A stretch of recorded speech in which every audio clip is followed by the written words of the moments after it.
Malam hari ini penulis kembali akan menyampaikan satu kisah, yang mana kisah ini nanti menjadi pelajaran baru dan insya Allah bermanfaat bagi kalian semua. Kisah apa itu? Kisah tentang asbabun nuzul.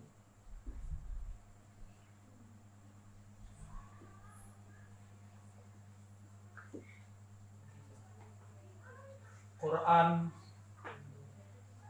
surat Al-Qadar.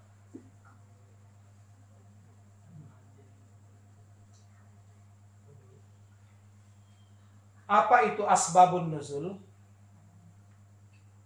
Ada tahu? Ibu tahu?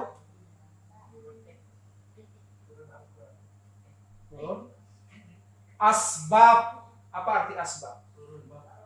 Sebab. Ya. Asbab itu berasal dari bahasa Arab. Asbab, kalau kita translate ke bahasa Arab, tulisannya begini.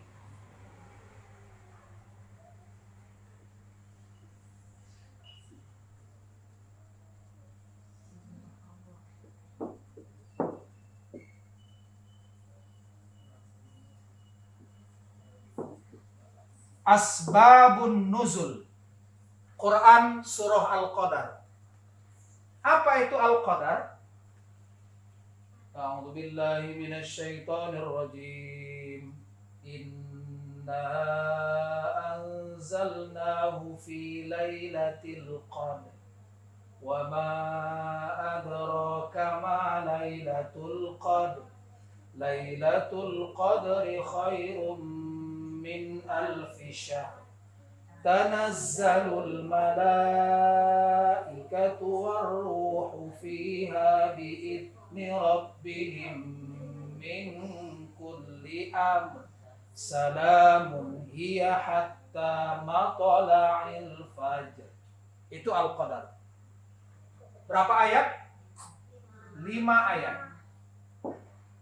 Ternyata sebab-sebab turunnya surat Al-Qadar ini itu ada sebabnya. Apa sebabnya? Saksikan kisah berikut ini setelah iklan-iklan. Suatu hari Rasulullah Shallallahu Alaihi Wasallam itu sedang berkumpul dengan para sahabat. Ya, habis sholat itu mereka berkumpul membuat sebuah halakoh.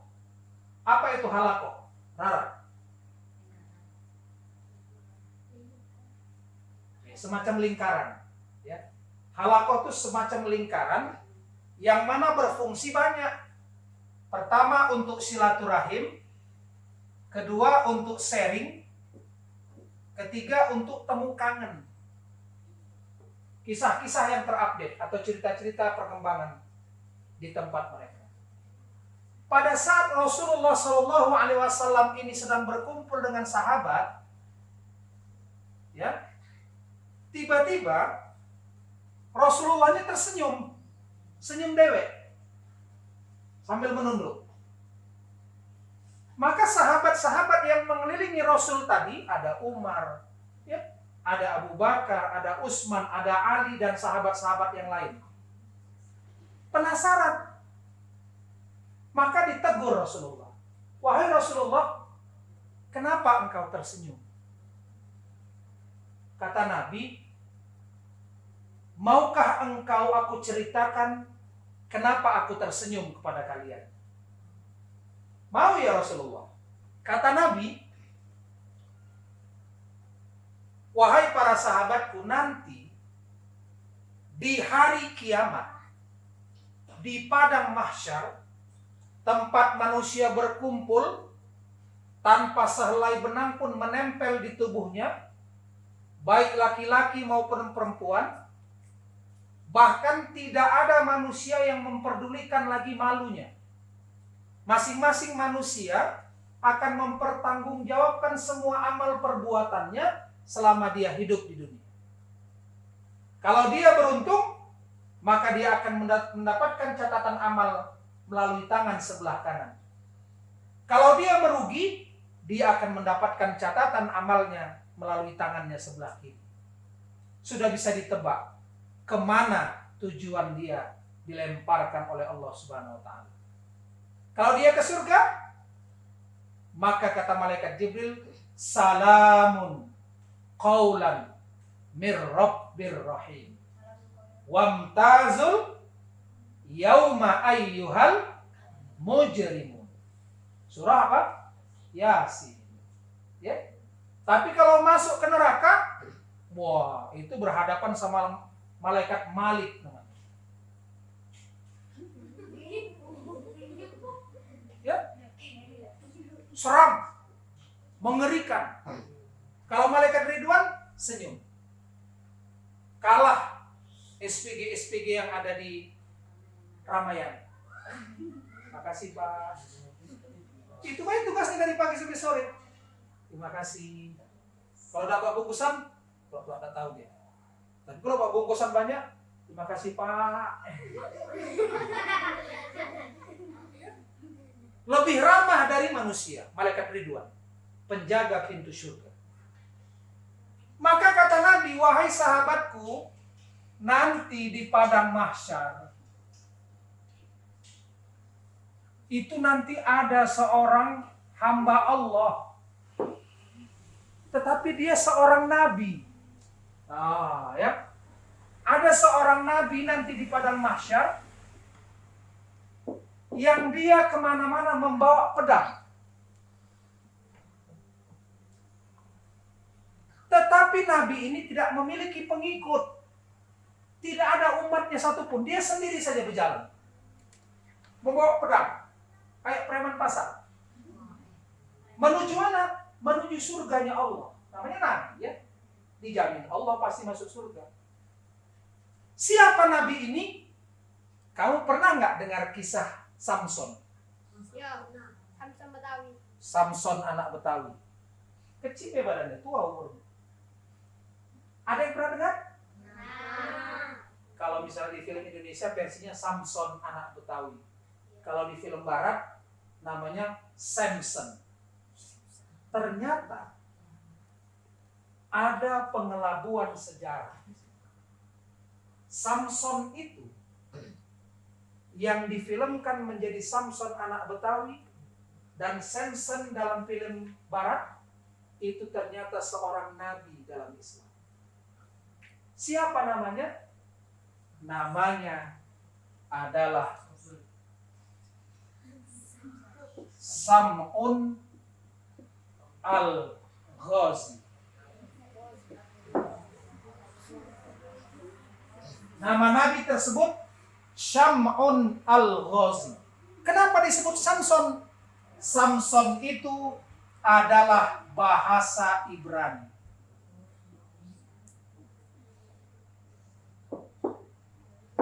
Maka mereka menyebutnya dengan Samson. Kalau dalam film-film kamu lihat, Samson itu punya kekuatan. Di mana letak kekuatannya? Di bulu ketek. Kalau bulu keteknya dicukur, maka hilang kekuatan. Di dalam Islam, Nabi Sam'un al-Ghazi ini ternyata juga diberikan kekuatan atau mukjizat oleh Allah Subhanahu wa Ta'ala. Apa mukjizatnya? Satu, Nabi Sam'un al-Ghazi itu memiliki sebuah pedang. Pedangnya ini terbuat dari rahang unta. Rahang unta itu tulang berarti ya. Dibuat menjadi pedang. Pedangnya pendek. Pak Lubis tidak bisa memberikan gambaran, tapi kira-kira sudah begini, bergerigi-gerigi. Pedang Nabi Sam'un al-Ghazi dari rahang unta, ya. Pedangnya pendek, tetapi Tapi pedang ini kalau ditebaskan kepada orang-orang kafir, orang-orang Bani Israel pada saat itu, dia Nabi Bani Israel, diutus ke Bani Israel. Itu maka tewaslah sekian banyak manusia sekali tebas. Itu mukjizat Nabi Sam'un al-Ghazi alaihi salam. Apalagi kalau Nabi Sam'un ini terasa lapar dan orang-orang yang menjadi umatnya itu pada waktu di dunia itu lapar, dia bisa mendatangkan makanan dari pedangnya dengan bermunajat kepada Allah. Ya Allah, melalui pedangku ini, datangkanlah makanan kepada kami. Datang makanan untuk mengenyangkan perut mereka. Ya. Sam'un al-Ghazi atau dikenal dengan Nabi Samson itu memiliki badan yang besar. Ya. Badan besar dan rambutnya panjang. Kalau Nabi Sam'un berdiri, rambut Nabi Sam'un ini sampai ke tanah. Itu mukjizat yang diberikan Allah kepada Nabi Sam'un. Ya. Nabi Sam'un ini sangat ditakuti oleh Bani Israel. Kalau sudah dia menyerang, kalau dia sudah mengajak tidak mau dan diperangi, maka itu bakalan tewas pasukan semua, berapapun jumlah. Maka kerajaan Bani Israel ini karena khawatir dengan Nabi Sam'un, maka mereka berunding. Kata raja begini, bagaimana kalau seandainya Sam'un kita jebak? Ya, bagaimana caranya sang raja? Ya, makanya aku ngajak kalian berpikir. Bagaimana menurut kalian? Setelah mereka berunding, ternyata hasil rundingan mereka ingin memprovokasi istri Nabi Sam'un. Istri Nabi Sam'un ini ternyata masih kafir.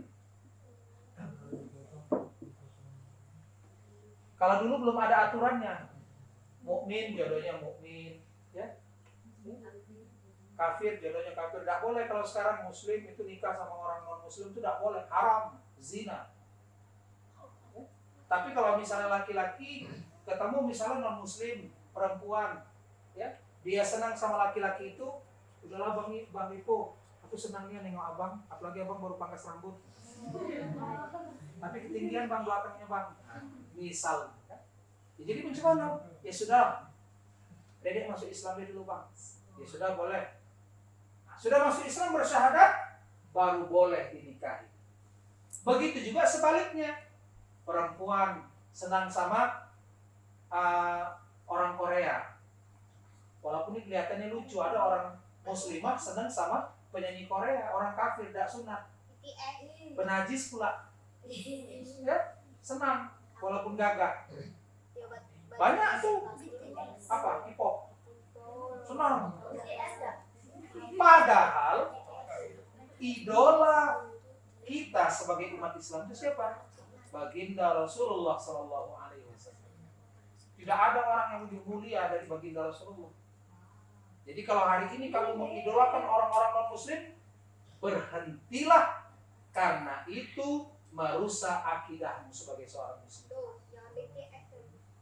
Sudah? Nah, maka dipanggillah istri Nabi Sam'un ini tadi. Dipanggil. Kata raja begini, wahai istri Sam'un, maukah engkau kami berikan emas yang banyak? Mau, wahai raja.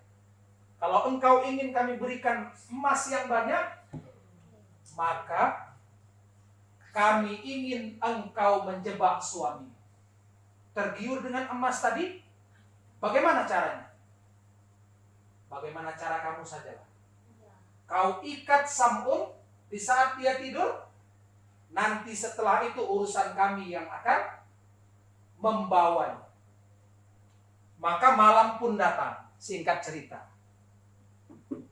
Karena khawatir nih orang non-muslim, orang kafir ini takut sama Sam'un nih. Kekuatannya hebat luar biasa.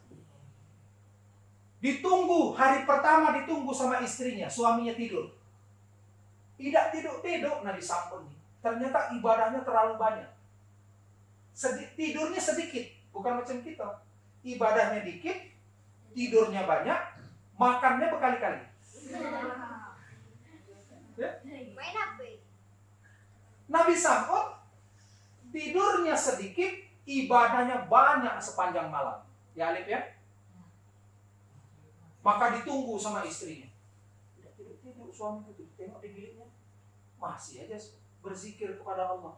Ditengok lagi, masih juga. Sampai terkantuk-kantuk istri. Kantuk-kantuk. Dia pula yang ketidur. Alhasil malam pertama gagal misi istri Nabi Sam'ud. Ditanya sama orang kerajaan, bagaimana? Upi, lah kau kebat laki kau? Belum. Doa awak kau? Benar kau ni? Iyo. Jadi mana? Besok lagi tak? Nah, sudah kasih lah. Besok malam kedua ditunggunya nian. Tahan minum kopi bini Sam'ud tadi. Kopi pahit. Itu begadang. Tampaklah gula dikit. Kopi dia istilahnya nanti kita mau bilang ionian kopi AA tunggunya Nabi Sam'ud ketidur. Begitu Nabi Sam'ud tidur, diambilnya tali, dikebatnya tangan Nabi Sam'ud tadi. Sudah dikebatnya tangannya, dikebat pula kakinya pakai tali. Terikat Nabi Sam'ud tadi. Pagi hari, bukan pagi lah ya, menjelang mau subuh gitu ya, waktu tahajud. Nabi Sam'ud mau bangkit untuk beribadah kepada Allah. Terbangun tuh.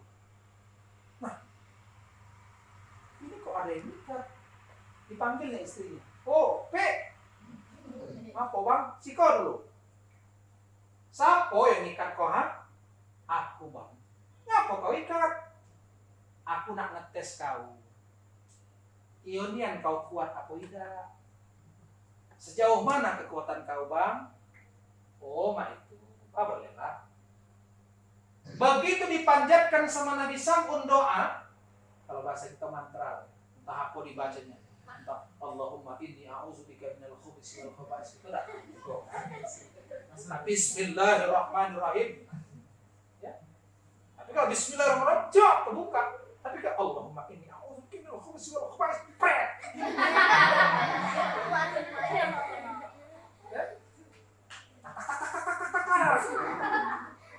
Lepas tante. Ditanya lagi besok sama orang kerajaan. Apa nanti? Lepas kali itu. Memang kuatnya laki itu tuh. Ini nanti.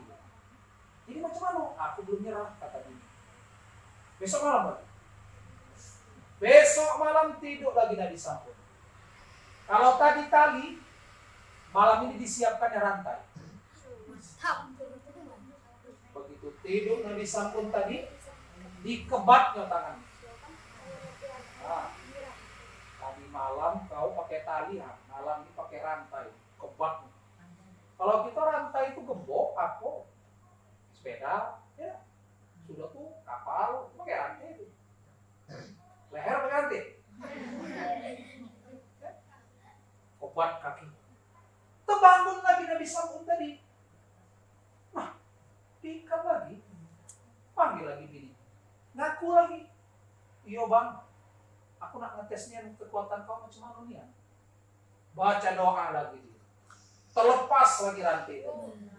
Bingung istrinya. Mana caranya ya? Ini kalau sempat Sam'ud tidak jadi dibawa ke kerajaan, Loka tak dapat emas nih. Dari kerajaan bingung. Maka dibujuknya suami. Bang, kok bang? Ah, ngapa? Abang tuh kuatnya bang ya? Wah iya. Tidak ada yang menandingiku di dunia ini dengan izin Allah. Ini adalah pemberian dari Allah agar aku bisa untuk membawa ajaran agama Allah ini tersebar di muka bumi. Hebat kau bang? Oh, iya kita. Bujuk. Apa nian bang kekuatan kau bang? Mau tahu B atau mau tahu Nian? Mau tahu Nian? Ya Nian. Oke. Kau tahu tak, Pi? Kekuatanku ini terletak di rambutku. Kalau rambutku ini sudah tercabut dan mengikat aku, maka tidak ada yang bisa lagi untuk membukanya. Oh, itu Bang ya? Iya, olah. Ngapa kau nanya? Nggak ada lah, Bang. Aku nak nyari kutu kau, Be. Ya? Tidur Nabi Sampun tadi baring, pegang-pegangnya rambutnya, kaknya rambutnya panjang rambutnya kan? Sampai ke tanah. Cari kutu.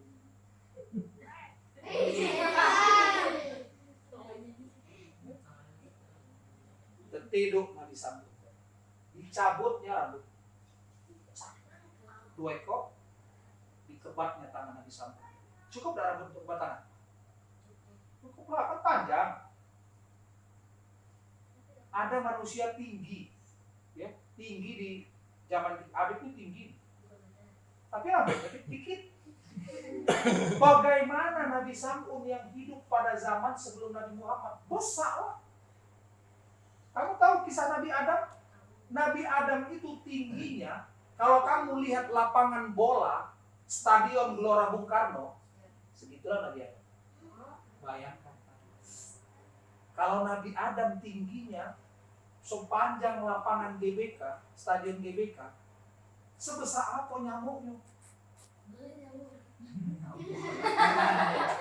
Betul tidak?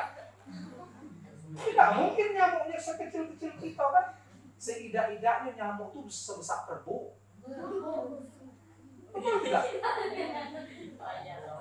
Kalau Nabi Adam tingginya sepanjang lapangan Stadion Bung Karno, wajar. Manusia masih dikit. Langkahnya harus panjang. Sekali dia melangkah sampai ke Palembang. Iya kan? Balik hari tadi. Balik lagi. Ke kanan sini Bengkulu. Ya? Mundur ke belakang Jambi. Jauhnya Medan. Ya? Sampai ke Jambi. Ya? 2 kali lompat Kalimantan. Begitu. Kalau kita sekarang jangan. Ya? Melangkah kita jangan sampai kemana, di situ-situlah melangkah. Itu Nabi Adam. Nabi Adam besar. Dikebat tangannya pakai rambutnya. 2 helai saja dicabut. Asal kau Bang. Dicabut lagi 2 helai. Dikebatnya kaki. Terbangun Nabi Sampun. Alhamdulillah. Nah, kebat tangannya. Ya, siapa yang ikat aku nih? Aku Bang. Apa maksud kau nih? Apa kau cetokkan rambut aku? Gak ada lah Bang. Nak ngetes kau. Tak bisa terbuka. Tak bisa dibuka nih tangan sama kaki. Baru dihubunginya lah orang pihak kerajaan. Telepon dulu aku. Halo.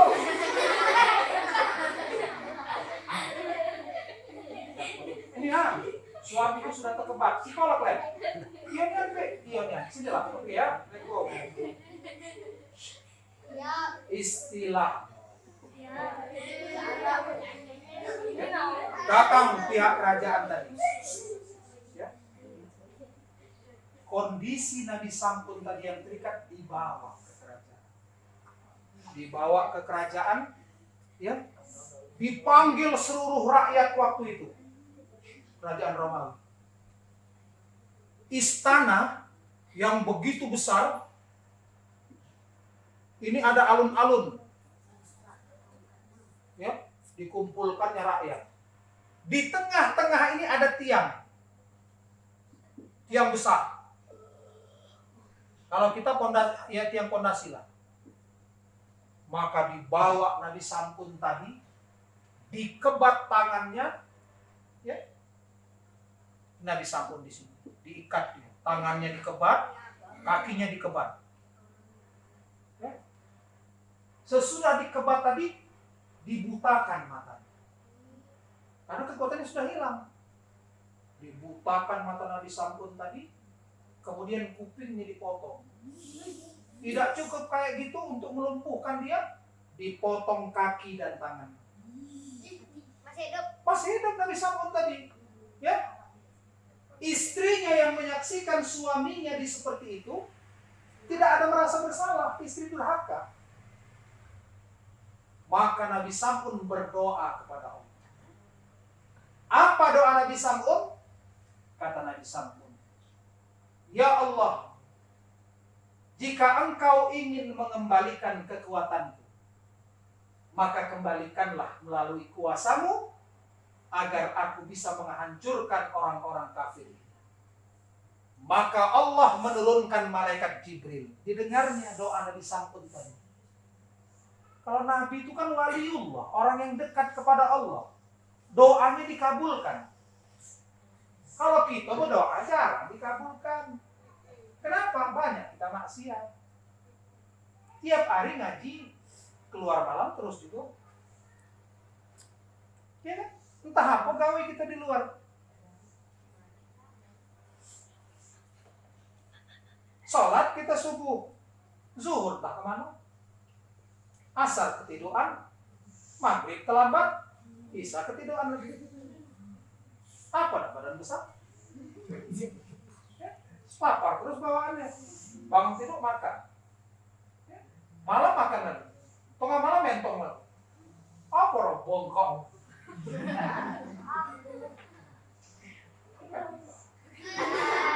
Lebih baik makannya dikit, tapi berulang. Ya. Nah, begitu Nabi Sam'un tadi terlepas, dia berdoa kepada Allah, maka Allah menurunkan takdirnya. Dikembalikan posisi Nabi Sam'un tadi seperti sedia kala, diginikannya tangannya tadi. Terlepas tiang dua ini. Maka Nabi Sam'un itu terkenal untuk menghancurkan bangunan yang sangat besar, kuat. Tidak ada nabi yang seperti itu. Lepas, tercabut tiang tadi ini, rubuh kerajaan tadi, yang besar tadi. Rubuh, hancur berkeping-keping, menimpa seluruh orang termasuk raja yang ada di situ. Mati semuanya. Kecuali Nabi Sam'un, termasuk istrinya tadi. Ya. Begitu mati semua, tidak ada yang tersisa. Tertimpa bangunan tadi, rubuh, hancur, seperti kaum Nabi Lut kan? Kaum Nabi Lut itu laki-laki senang sama laki-laki, perempuan senang sama perempuan. Ya. Itu kan penyakit tuh. Misalnya, ya, si Paris senang sama si Alvin.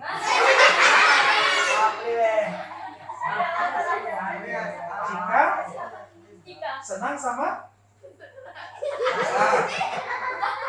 misal itu kaum Nabi Lut, apa hukumannya? Dibelah sama Allah bumi itu, dibelah dua, dibuka sama Allah bumi itu, tanah tadi. Kaum Nabi Lut masuk ke dalam tanah, tertutup lagi tanah. Nabi Lut. Nabi Lut ya iddah lah. Kaum Nabi Lut termasuk istrinya. Karena istri tadi menyiapkan rumah untuk orang-orang itu. Masuk bang, masuk kasih duit. Masuk bang, masuk. Kalau rumah Nabi Lut, itu istri Nabi Lut tuh. Kalau ini sama, dihancurkan bangunan kerajaan tadi, habis semua. Maka pergilah Nabi Sam'un tadi ke suatu tempat. Di suatu tempat itu, Nabi Sam'un tadi berdoa kepada Allah. Ya Allah, aku beristighfar kepadamu karena kesalahanku, karena kemaksiatanku. Maka ya Allah, aku berjanji kepadamu, aku akan beribadah selama 1000 bulan. Ini janji Nabi Sam'un. Siangnya aku akan berpuasa ya Allah. malamnya aku akan berzikir, beribadah kepadamu selama 1000 bulan. Maka pada saat Nabi menceritakan kisah ini, sahabat nangis. Nangis sahabat. Katanya, wahai Rasulullah, adakah amalan lain selain yang dilakukan Nabi Sam'un untuk kita? Nabi diam. Da'ado kata Nabi. Da'ado kata Rasulullah. Itu hebatnya Nabi Sam'un. Kita tidak bisa menandingi. Begitu Rasul mengatakan itu, Rasul diam sebentar. Ternyata wahyu turun. Wahyu ini turun langsung kepada Nabi. Masuk pada Nabi, turun wahyu dari Allah. Inna anzalnahu fi lailatul qadr. Sesungguhnya kamilah yang menurunkan malam kemuliaan. Wa ma adraka ma lailatul qadr. Tahukah kamu Muhammad apa malam kemuliaan itu? Lailatul qadri khairum min alfi syahr. 1000 bulan. Malam kemuliaan itu lebih baik dari 1000 bulan. Malam itu malaikat turun memberikan rahmat dari Allah sampai pagi. Maka malam Lailatul Qadar itu adalah penyeimbang ibadahnya Nabi Sam'un untuk umat Nabi Muhammad, untuk kita. Maka kenapa orang di malam bulan Ramadan berlomba-lomba untuk mencari kemuliaan malam Lailatul Qadar?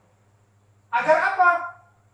Karena ibadah di malam itu lebih baik kata Allah daripada ibadahnya Nabi Sam'un alaihi salam. 1 malam saja. Walaupun 1 malam, tapi kita disuruh menjaganya dari awal Ramadan sampai akhir Ramadan. Bukan 1 Ramadan puasa, 2 buka, 3 dak puasa, 4 muntah-muntah sengaja, 7 pura-pura sakit, malam 27 nongkrong di belakang rumah nunggu malam Lailatul Qadar. Yang mana gondoruwo yang datang. Ya? Nah, itulah seputar tentang sebab-sebab turunnya malam Lailatul Qadar. Tidak ada yang bisa mengimbangi kealiman dari Nabi Sam'un al-Ghazi atau Nabi Samson. Tapi Allah menggantinya kepada umat Muhammad itu bahwa malam Lailatul Qadar derajatnya sama atau lebih baik dari orang yang berpuasa di siang hari, beribadah di malam hari selama 1000 bulan. Lailatul Qadri khairum min alfi syahr. Malam Lailatul Qadar itu pahalanya, keutamaannya lebih baik dari sini. Itulah kisah Nabi Sam'un atau asbabun nuzul, sebab-sebab turunnya Quran surah Al-Qadar. Demikian, mudah-mudahan bermanfaat bagi kita semua. Mohon maaf bila ada hal-hal yang mengandung canda dan gurau, hanya sekedar untuk memberikan pemahaman kepada kamu, seperti tadi kopi dan lain sebagainya. Terima kasih atas perhatiannya. Mohon maaf. Assalamualaikum warahmatullahi wabarakatuh. Persiapan sholat.